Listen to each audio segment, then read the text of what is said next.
講起 block call， 大家都會第一時間諗起波衫。其實 bootleg T 都係 block call 嘅重要元素。bootleg T 主要係由球迷自家設計，呢啲衫有心做得假，唔係想抄官方球衣，而係用球員相、字體同球會元素整出獨特，甚至有啲花巧嘅設計，向90年代嘅球員或者球隊致敬。當年足球開始商業化，票價飆升，令好多忠實球迷都買唔起波飛。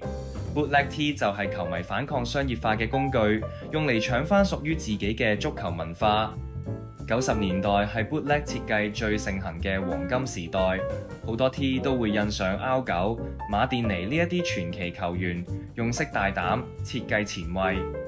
時至今日，呢啲衫變咗收藏品，因為佢哋有創意、有反叛精神，連各大品牌都開始推出類似嘅 T， 設計甚至延伸到其他嘅時裝單品。bootleg T 對於90年代嘅球迷係一個表達創意同對抗霸權嘅渠道，